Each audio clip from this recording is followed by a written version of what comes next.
اختر حسین اختر صاحب انڈیا سے سوال کرتے ہیں، مفتی صاحب میرا سوال یہ ہے کہ سجدہ صاحب کا طریقہ کیا ہے، بیان فرما دیں، اور اس پر دلائل ہوں تو اس کی طرف بھی رہنمائی فرما دیں، جزاک اللہ خیر و احسن الجزاء۔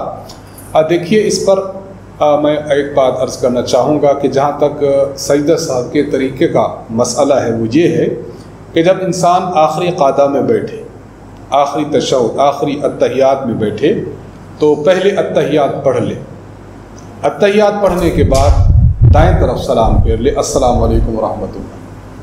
دائیں طرف سلام پھیرنے کے بعد پھر ایک سجدہ کرے، پھر بیٹھ جائے، پھر دوسرا سجدہ کرے، پھر بیٹھ جائے، پھر دوبارہ اتحیات پڑھے، اس کے بعد درود شریف پڑھے، درود کے بعد دعا پڑھے اور اس کے بعد سلام پھیر دے دونوں طرف۔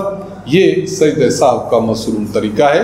باقی اس پر جو دلائل کی بات ہے تو استاذ محترم حضرت متکلم اسلام مولانا محمد الیاس گھمن صاحب دامت برکاتہم کی کتاب نماز اہل سنت والجماعت میں یہ عنوان ہے مستقل سجدہ صاحب کا طریقہ، اس پر آپ دلائل دیکھ سکتے ہیں۔ انشاءاللہ العزیز ان دلائل کو دیکھنے سے مسئلہ واضح ہو جائے گا۔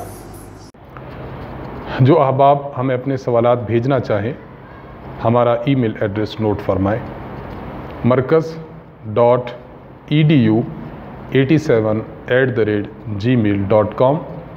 اردو زبان میں اپنا سوال لکھ بھیجیے، انشاءاللہ مرکز کی جانب سے اس کا جواب دے دیا جائے گا۔